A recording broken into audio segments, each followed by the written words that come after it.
आदाब। खास प्रोग्राम वक्त की बात देख रहे हैं आप। मैं हूं आपके साथ ज़ुहूर लुलाइबी।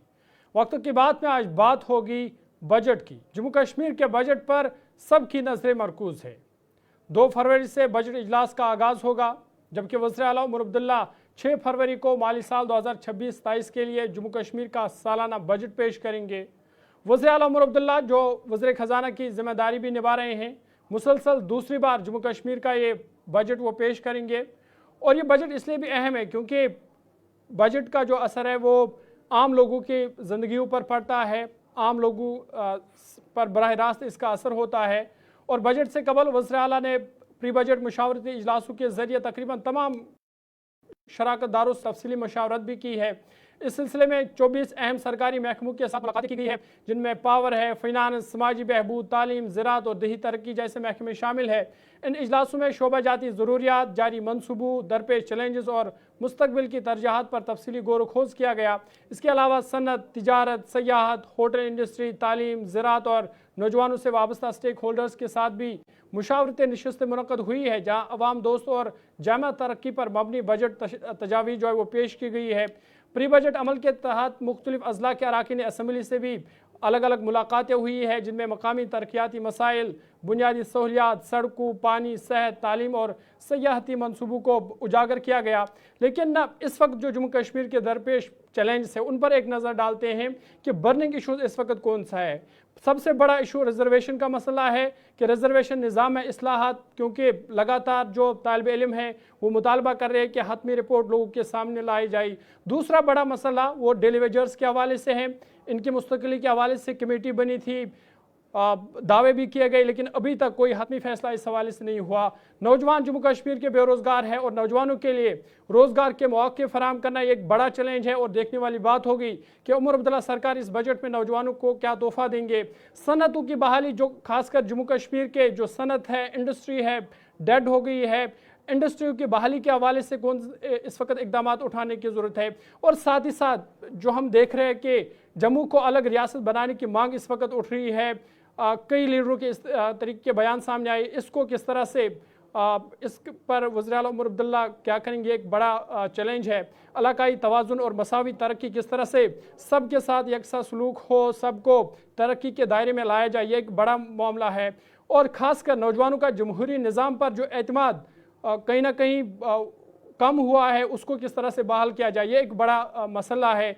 और सबसे बड़ा मामला सयाहत का भी है, क्योंकि लाखों हज़ारों लोगों का रोज़गार इस सयाहत से जुड़ा हुआ है। साथ ही साथ ज़राअत से लेकर बागबानी शोबे की तरक्की भी एक बड़ा मसला है, क्योंकि जब हम फ्रूट इंडस्ट्री की बात करते हैं तो मुतअद्दिद दरपेश इस वक्त इस इंडस्ट्री को दरपेश है। और साथ ही साथ बैरूनी रियासतों में इस वक्त खासकर जो जम्मू कश्मीर के तालिब इल्म या जम्मू कश्मीर के ताजर, उनके साथ वहाँ पर जो हरासानी के मामला पेश आ रहे हैं लगातार, ये एक बड़ा मसला है। और देखने वाली बात यह होगी कि वज़ीर आला उमर अब्दुल्ला इन तमाम मामलात को किस तरह से सुलझाते हैं, किस तरह से उनको देखते हैं। और इस हवाले से भी ये बजट काफ़ी अहम होगा। इस बजट से आवाम को काफ़ी उम्मीदें वाबस्ता है, लेकिन देखने वाली बात यह होगी कि क्या वाकई इस बजट से लोगों को कोई हकीकी राहत मिलेगी या नहीं। क्योंकि पिछले बजट में भी हमने देखा कि कई वादे किए गए थे, मगर उन पर अमल दरामद की हकीकत हम के सामने है। अगरचे चंद वादे पूरे ज़रूर हुए, लेकिन बाकी वादे फाइलों के नज़र ही दिखाई दिए। लेकिन इस बजट पर सबकी नज़रें रहेंगी। और बजट से पहले ही तमाम शराकतदारों से बातचीत की गई है, लेकिन देखना ये होगा कि ये मुशावरत या जो पहली ही लोगों से राय ली गई है, स्टेक होल्डर से बातचीत की गई है, उस पर वज़ीर आला उमर अब्दुल्ला कितना खरा उतर पाएंगे और ये बजट लोगों के लिए कितनी बड़ी राहत लाएगी, ये एक अहम मामला है। और तमाम लोगों की नज़रें इस अहम बजट पर टिकी हुई है कि लोगों को कितनी राहत इस बजट से मिलेगी।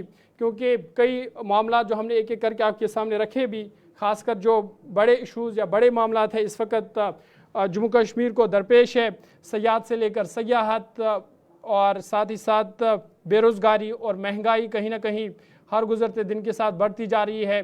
और फिर हम जो देख रहे हैं कि डिज़ास्टर या जो कुदरती आफात, उस वजह से लोगों को काफ़ी नुकसान हुआ और भी कई अहम मामलात हैं।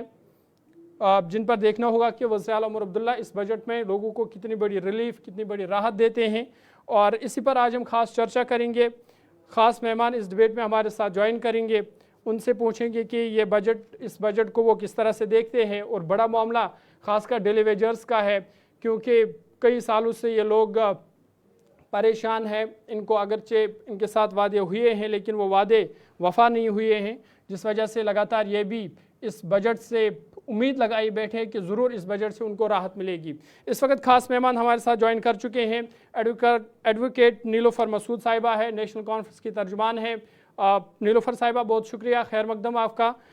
सज्जाद परेज साहब हमारे साथ है, Jammu Kashmir daily wagers association के ये प्रेसिडेंट है। सज्जाद साहब आपका भी बहुत बहुत शुक्रिया।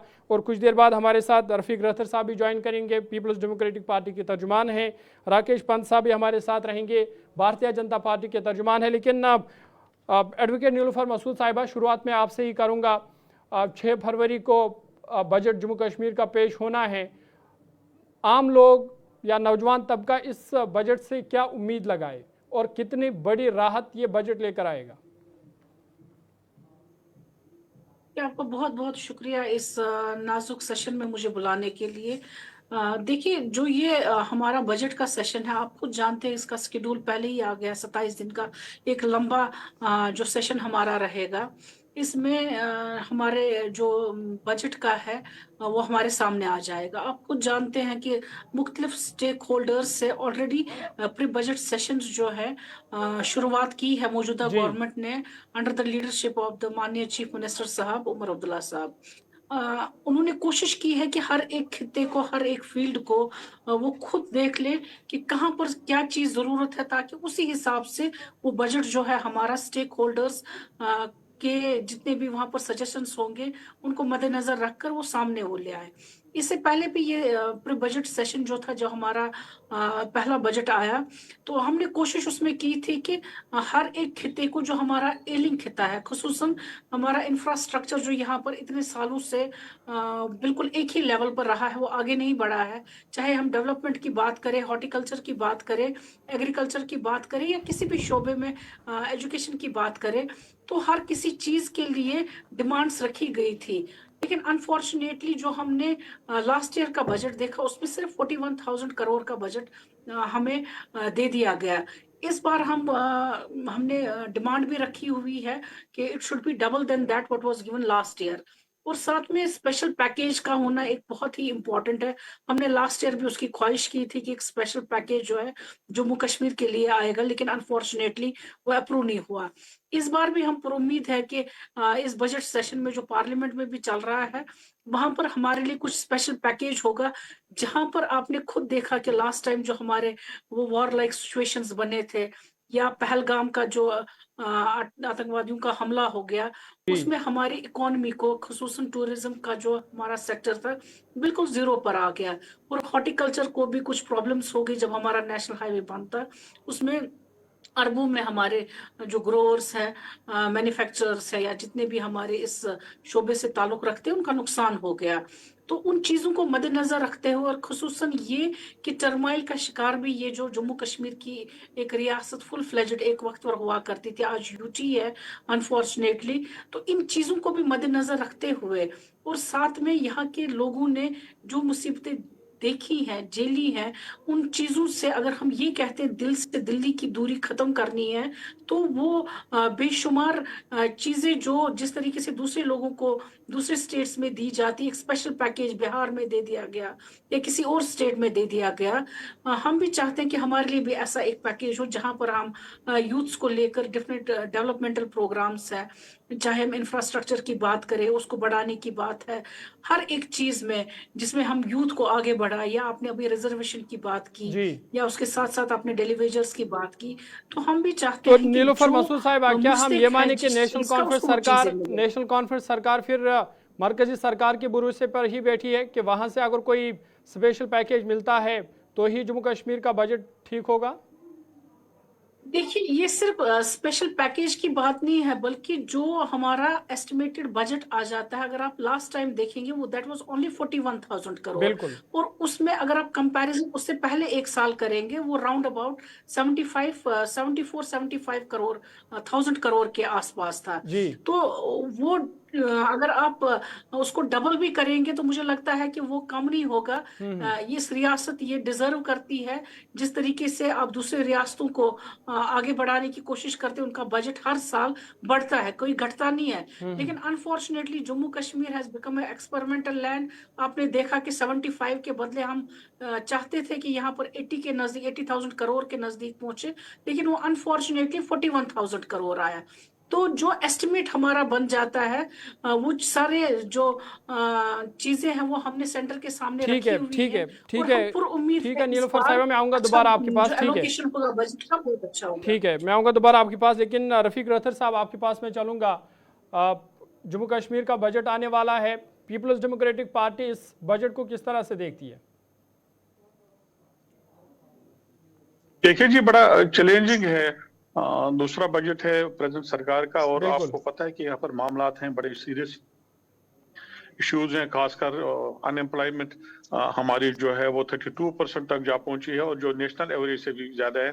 और उम्मीद की जा रही है कि शायद उस पर बात होनी चाहिए, हर सूरत में बात होनी चाहिए, क्योंकि इस गवर्नमेंट ने पहले भी अपने मैनिफेस्टो में ये वादा किया था कि हम 1 लाख नौकरियां पर ईयर दे देंगे, लेकिन आज तक हमने कुछ उस पर काम होते हुए नहीं देखा। उम्मीद होनी चाहिए कि ये जो बड़ा बर्निंग इशू है इस वक्त, जो रियासती इकोनॉमी के लिए भी बड़ा डेट्रीमेंटल है, उसको टैकल करने के लिए और अनएम्प्लॉयमेंट को कर्टेल करने के लिए इकदाम उठाने पड़ेंगे। ये तो चैलेंज रहेगा।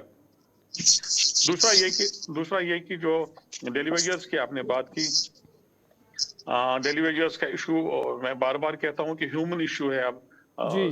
सरकार तो इस पर उन्होंने वादे भी किए हैं, उन्होंने कमिटमेंट भी की हैं, और मेरे ख्याल में कुछ कमेटी भी बनी थी, मुझे नहीं पता उस कमेटी का रिपोर्ट अभी तक तो पब्लिक नहीं हुआ है, लेकिन सरकार की तरफ से ये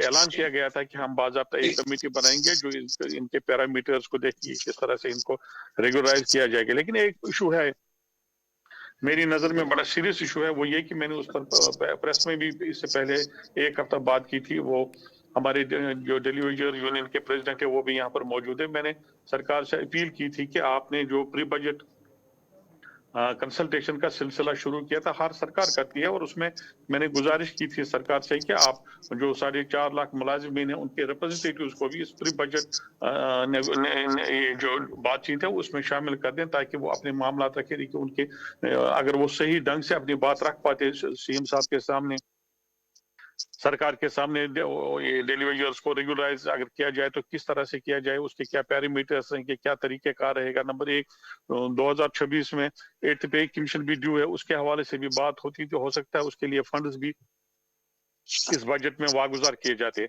हार्टिकल्चर का अभी जो नेशनल काउंसिल की स्पोक्स पर्सन उन्होंने हार्टिकल्चर का रफ़ीक जिक्र रथर किया साहब, एक रफ़ीक रथर रिपोर्ट के साहब, आपने मुताबिक, डेली अनऑफिशियल वेजर्स की रिपोर्ट है। बात जी की। जी रफ़ीक रथर साहब, आपने डेली वेजर्स की बात की कि डेली वेजर्स को मुस्तकिल करने के हवाले से इकदाम उठाने चाहिए, लेकिन जब हम डेली वेजर्स का इशू देखते हैं तो ये कई सालों से है। जब पीपल्स डेमोक्रेटिक पार्टी की सरकार थी तब भी ये मामला था, तब भी ये गौहा लगा रहे थे कि हमें मुस्तकिल किया जाए, तब ये मामला हल क्यों नहीं हुआ? मैंने आपसे कहा कि देखिए, आप किसकी सरकार में हुआ, किसकी नहीं हुआ, अगर ये इशू बनाया जाए तो इस पर लंबी डिस्कशन की जा सकती है, जी। क्योंकि प्रेजेंट सरकार है, प्रेजेंट सरकार से ही आप सवाल पूछेंगे और प्रेजेंट सरकार को ही करना पड़ेगा। अब ये कि जी। हमने क्यों किया, उस पर भी बात करूंगा। देखिए, जब जिस दौर की आप बात करें, मैं खुद एम्प्लॉय जॉइंट एक्शन कमेटी का प्रेसिडेंट था, और मैं खुद उनको रिप्रेजेंट करता था, जी। क्योंकि पीडीपी सरकार में बिल्कुल वो मामला तय हो गए थे, और तय होने के बाद अब उसको फाइनल शेप दी जा रही थी। लेकिन बदकिस्मती ये हुई कि उस वक्त जो 61,000 लोगों का जो डाटा वहां पर कलेक्ट किया गया, उनको रेगुलराइज करना मकसूद था, लेकिन उसके अलावा फिर बहुत सारी फिर एंट्रीज हुई, बहुत सारी महकमा जात की तरफ से प्रेशर भी बढ़ा, और उस लिस्ट को 61 से 1 लाख बना दिया गया, जिसकी वजह से सरकार को मुश्किल हुई और उसके साथ सरकार गिरी। जी। लेकिन मैं आपको बड़ी वसूख से कहूंगा और विदाउट एनी एम्बिग्यूटी आपको कहना चाहूंगा कि बाकी हमारी सरकार इस पर बड़ी सीरियस थी और बिल्कुल फाइनल स्टेज पर था। इनके रिप्रेजेंटेटिव यहाँ पर मौजूद है, वो इस बात के गवाह हैं कि फाइनल स्टेज में था लेकिन सरकार नहीं रही।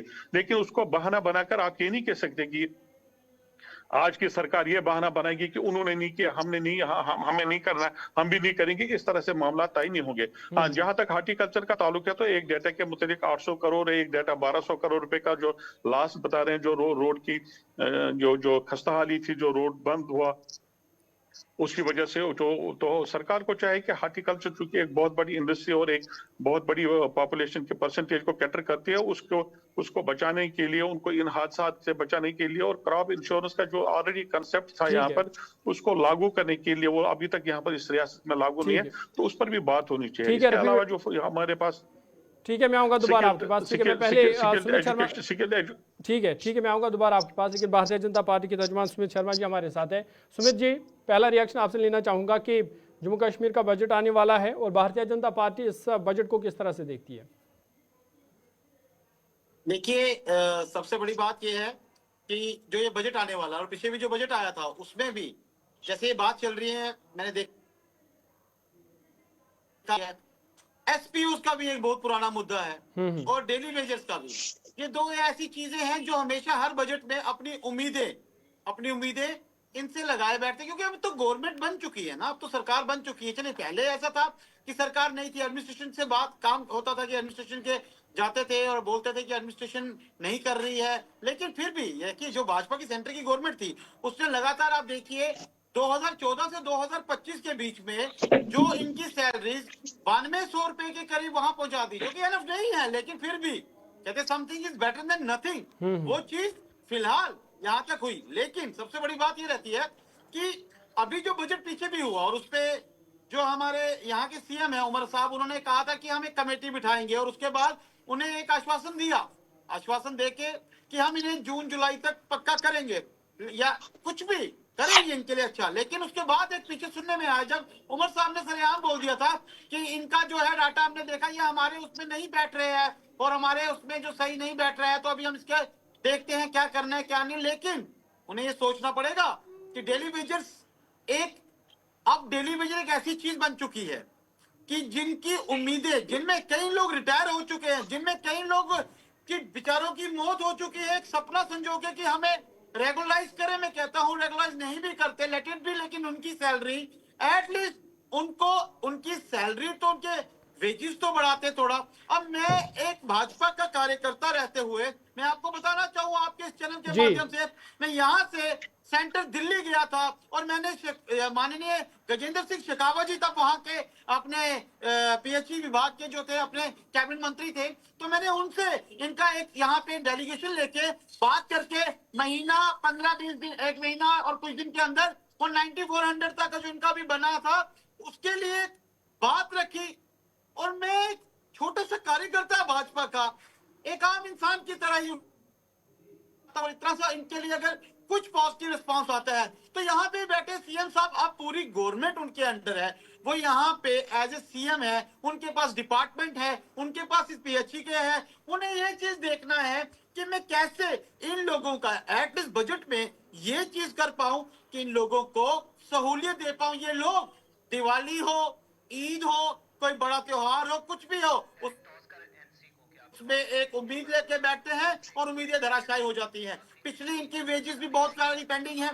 देखिए, बात करने से होता है, जब सरकार में आते हैं, जब सरकार में हम बात करते हैं कि हम लोग इनके लिए काम करेंगे, लेकिन उसके बाद इन लोगों को क्या मिलता है? आश्वासन, जो कि सही नहीं है। अभी मौजूदा सरकार से उम्मीद है, आपको मालूम होना चाहिए जो मौजूदा सरकार ही है, उन्होंने ये पूरी कोशिश की थी डेलीवेजर को रेगुलर करने के लिए। ठीक है सुमित जी, आपकी बात हो गई। नीलूफर साहिबा कुछ कहना चाहते हैं, जल्दी से नीलूफर जी। सरकार है एमसी की। सुमित जी, आपको पता होगा जो ये डेलीवेजर्स है, अगर किसी ने कोशिश की थी इनको रेगुलराइज करने की, वो सिर्फ मौजूदा सरकार ही थी, और इन्हीं की वजह से जो कैजुअल लेबरर्स है या डेली वेजर्स है, ये इनको रोजगार मिला। हमारी कोशिश हमेशा रही है, देखिए हमारी कोशिश हमेशा रही है। आप पिछली सरकारों से वो पूछ लीजिए कि उन्होंने क्यों नहीं किया। आपको अच्छी तरह मालूम होगा कि ऑलरेडी एक कमेटी बनी हुई है। सुमित जी पहले सुन लीजिए नीलूफर जी क्या कह रहे हैं, उसके बाद आप बात कीजिए। आपको अच्छी तरह पता है कि 1 लाख से ज्यादा जो डेली वेजर्स है, कैजुअल लेबरर्स है या टेम्परेरी मुलाजिम है, ये रजिस्टर हो गए हैं, रजिस्टर किया गया है इनको आधार बेस्ड पर, जहां पर इनकी जो रजिस्टर प्रेजेंस बायोमेट्रिक वगैरह तो है वो भाजपा ने मार्क करवाई, करके हर एक बायोमेट्रिक एडमिनिस्ट्रेटिव तो भाजपा डिपार्टमेंट सरकार ने से कराई। सुन लीजिए ना, आप सुन लीजिए, इनकी लीगैलिटीज देखी जा रही है, किस तरीके से इनको एक रोड मैप के जरिए इनको रेगुलराइज किया जाएगा।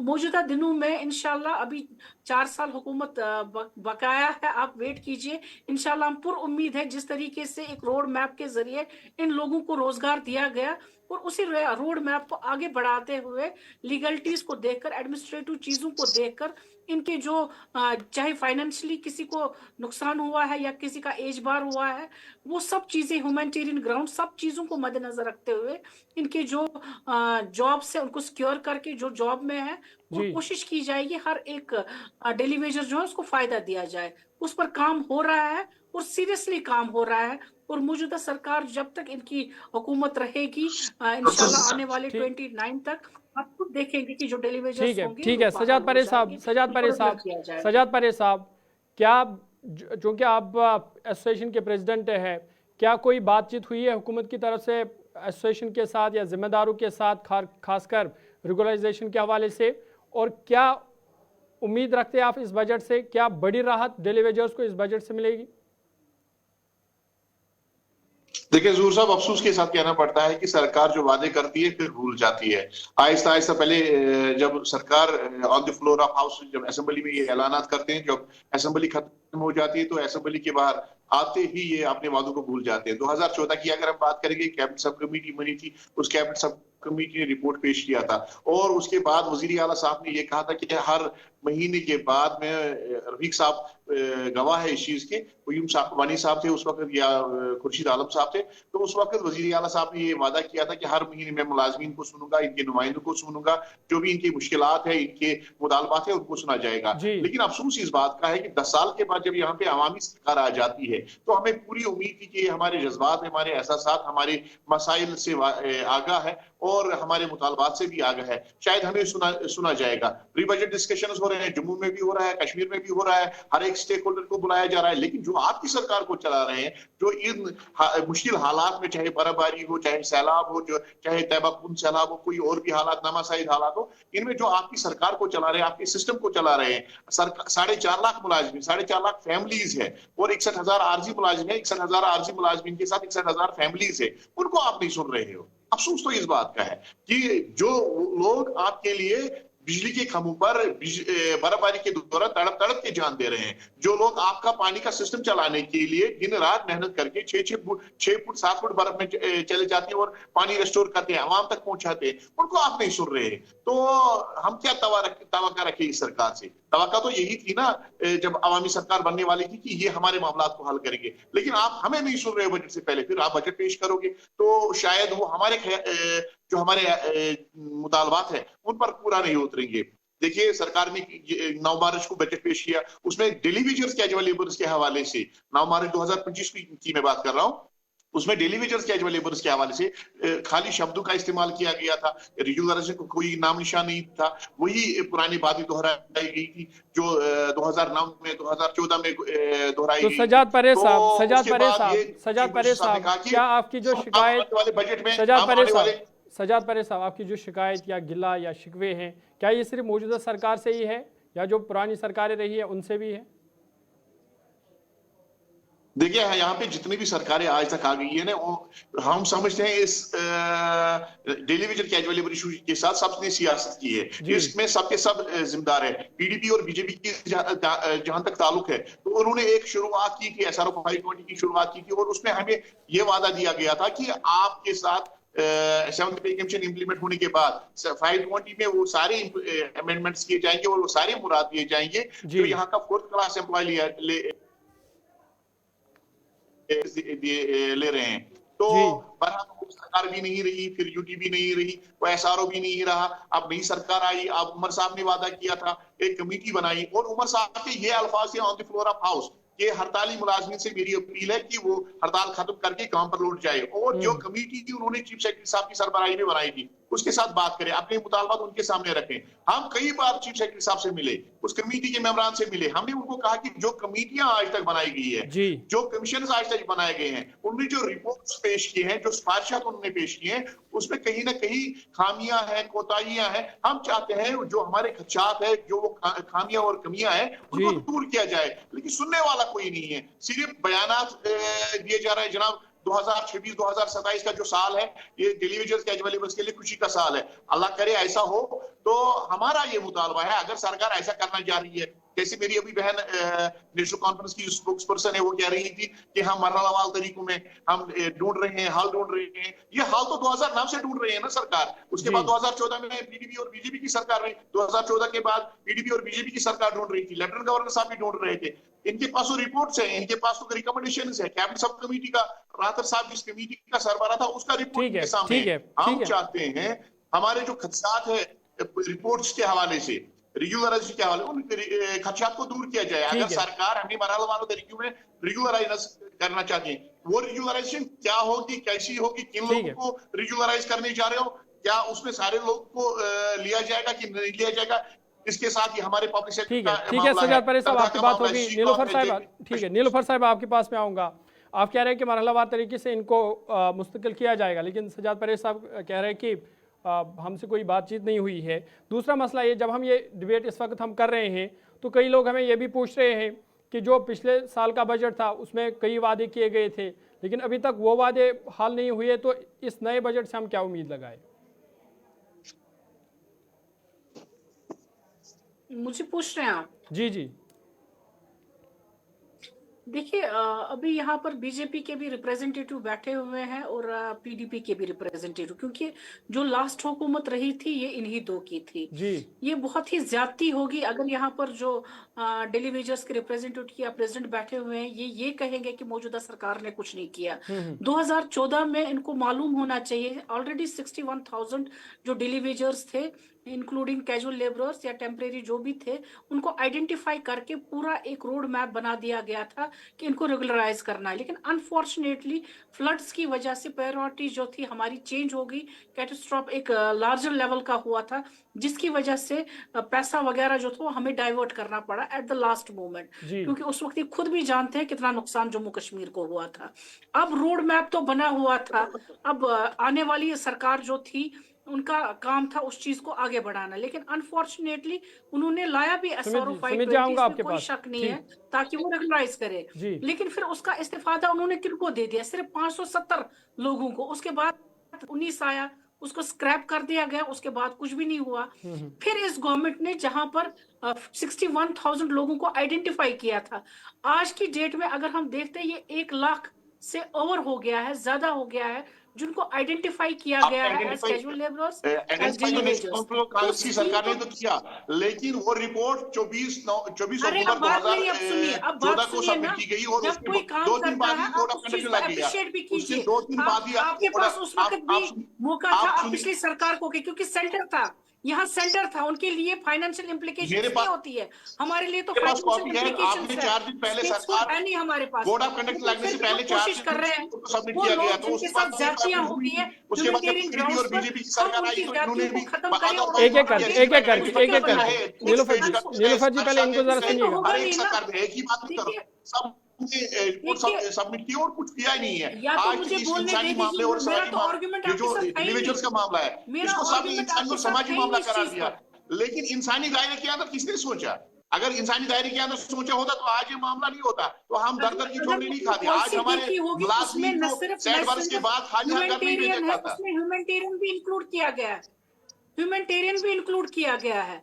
आपने तो 2014 से लेकर 2024 सही बात है, लेकिन हमने जिंदगी दी है ना, हमारे लैंड ओनर्स ने लाखों की जमीन दिया, अपना सरमाया दिया है, हमारे डेली वेजर्स ने अपनी जिंदगी दी है, सब कुछ दे दिया है सरकार के लिए। हम भीख भी सरकार से मांग रहे हैं, हम अपना हक मांग रहे हैं, जीने का हक मांग रहे हैं। अगर हमने 20-25 दे दिए हैं, हम चाहते हैं उस 20 अप्रिशिएट करना चाहिए, खाते में लाया जाए। हमारे सीट से पहले हुआ करता था। आप किस चीज पर आर्ग्यू कर रहे हैं? मुझे बताइए ना, किस चीज पर आप आर्ग्यू कर रहे हैं? मेरे कहने का आपने मतलब, क्वेश्चन पिछली सरकार से किया मेरे कहने का मतलब किया नहीं आपने उनसे। सब कुछ उनके पास था, फाइनेंस का हर हमारा कोई वो चीज सारी था। अब अगर जो हम भी उस चीज को सरकारें आगे बढ़ा यहाँ रहे जो हैं, भी सरकारें यहाँ पे है ना, आपको हमारा कहीं उन आपको भी सबसे देखना सवाल है, ना, अगर कहीं आप आपको भी इंसानी देखना, हमारे समाजी पास मामला करार दे रहे फाइनेंशियल हो, इम्प्लीकेशन है, यूटी है, ये चीज आपने समझनी है। देखिए तो थोड़ा टाइम तो लगेगा उस चीज में। हमारा पहले 61,000 थे, मेरे हम कहने उसी का फिगर को मुतालबा नहीं ले ये है, सकते। अब 1 लाख से ज्यादा क्रॉस हो गया है। अब उस चीज को भी देखना है। हर डिपार्टमेंट से हमने नंबर ऑफ जितना इंक्रीज हो गया है वो हमने मांगा है। यही गलत तो फहमी हर है ना, कोई 1 लाख चीज से रोड मैप के हिसाब से होगी, 1 लाख से फाइनेंशियल ज्यादा इम्प्लीकेशंस डेलीगेशन को है। देखकर ठीक होगा। है, आपने ठीक उन है, लोगों को भी ठीक है, आप इसमें दोनों की शामिल बात कर होगी। दिया सुमित जी है, को जरा स्क्रीन पे जिनके लाइएगा। already आप सुनने की देखिए, तैयार ही आप नहीं है। उन लोगों को भी इसमें जो खामखा सेंट्रल ठीक है, स्पॉन्सरशिप ठीक के है, बाद जो लोग लगे हैं उनको भी आप ठीक इसमें है, शामिल कर रहे हो, और नतीजा ये ठीक निकल है, रहा है ठीक है, कि मैं आऊंगा, ठीक फिगर है। में रफीक स्वेलिंग साहब हो आपके गई पास है। भी आऊंगा, लेकिन एक सुमित बात नहीं है, सुमित सर, साहब, सुमित बात। शर्मा जी आपके पास में हर चलूंगा कोई इस मिस्टेक वक्त। जो ठीक है, होगा वो उसमें ठीक है, एंटर नीलूफर हो साहब जाएगा। आपकी बात होगी, हर कोई आपकी नहीं, बात नहीं, होगी। आप नहीं, आप मुझे आप मुझे बीच में बात करने दें। अगर ये स्टेट नेशनल कॉन्फ्रेंस को आपको देना है उनकी बात रखने के लिए तो दीजिए, फिर हम आपके डिबेट में दोबारा नहीं आएंगे। आप रखिए अपनी बात, आप करने दें। सारा आप डिबेट आपने नेशनल कॉन्फ्रेंस के रिप्रेजेंटेटिव को राफेल दे साहब, दिया, आप तो ऐसे रखिए अपनी डिबेट बात। नहीं चलेगा। अभी हमारे पास वक्त है। रफीक साहब, वक्त है हमारे पास, आपको जरूर मौका दिया जाएगा, आपको जरूर मौका दिया जाएगा। आप नेशनल कॉन्फ्रेंस को स्टेज नहीं देंगे। इन्होंने कमाई करके रखी सिस्टम की, आप इनको स्टेज दे रहे हैं और अपनी बात रखने का मौका दे रहे हैं। रफीक साहब, हमारे पास अभी टाइम है। रफीक साहब, टाइम है, अभी आपको पूरा मौका मिलेगा, आपको पूरा मौका मिलेगा, आपको पूरा मौका मिलेगा। एक सवाल में नीलूफर साहब आपकी बात होगी, एक सवाल में ठीक है, ठीक है, ठीक है,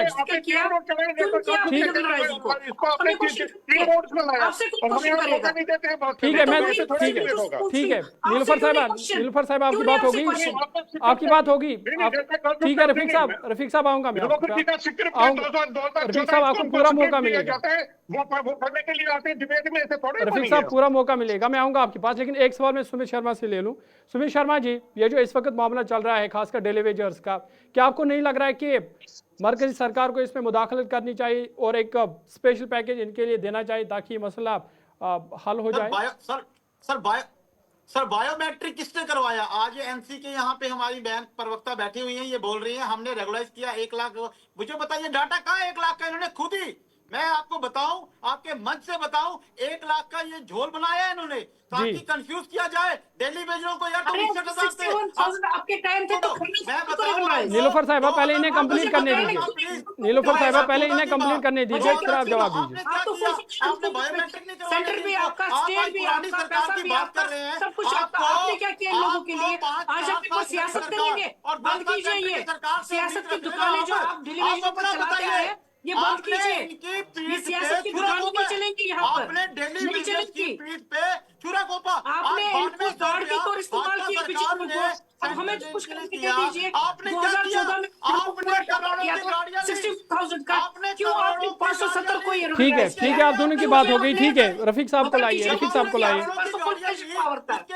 तो 10 साल हुकूमत में रहे, 10 सालों में आपसे ठीक है, ठीक है, ठीक है, दोनों का ऑडियो डाउन कीजिए, दोनों का ऑडियो डाउन कीजिए। ठीक है, रफीक साहब आप अपनी बात रखिए। देखिए, 2 चीजों पर मैं बात करना चाहूंगा। नंबर 1, नेशनल कॉन्फ्रेंस की जो रिप्रेजेंटेटिव, उन्होंने 2 बार नहीं बल्कि 3 बार कहा कि हमें अभी 4 साल बाकी हैं। जी, तो अगर ये कन्वे करना चाहते हैं कि 4 साल में हम देखेंगे कब इनको रेगुलराइज करेंगे, तो ये वादे चलने वाले नहीं है। आपने कमिटमेंट किया है कि पहले साल में हम इनको रेगुलराइज करेंगे। अगर आप ये कन्वे करने की कोशिश कर रहे हैं कि हम देखेंगे 4 साल तक, तो ये बात गलत है। नंबर 2, इन्होंने ये कहा कि हमारे पास कंस्ट्रेंट्स थे फंड्स के। Chief minister on record to say कि हमें इतने फंड्स मिले हैं सेंटर से, हमें उम्मीद नहीं। तो चीफ मिनिस्टर ऑन रिकॉर्ड, उसके बाद भी अगर ये कहेंगे कि हमें फंड्स नहीं मिल रहे हैं, फंड्स वागुजार नहीं हो रहे हैं, फंड्स को अरेंज करना पड़ेगा, तो मेरे ख्याल में ये जाती है न सिर्फ डेलीवेजन के साथ बल्कि जम्मू कश्मीर के अवाम के साथ भी। अगर आप इनका मैनिफेस्टो देखेंगे तो आप मुझे एक भी वादा ये दिखाए जो 1 साल में 1 साल पूरा हुआ है, बल्कि ज्यादा ही हुआ है, 1.5 साल होने को जा रहा है। एक भी वादा मुझे दिखाए जो इन्होंने पूरा किया। तो लोगों को इन्होंने ठगा है 2014 में मैंडेट लेकर, ये फ्रॉड लेकर और धोखाधड़ी करके मैंडेट हासिल किया, कुर्सियां बचाई, और आज 4 साल और 5 साल हमें कह रहे हैं। तो ये चलने वाला मामला नहीं है। 2014 में बताना चाहूंगा कि आपने 2014 से जो लेकर 1 लाख जो आप दावा कर रहे हैं,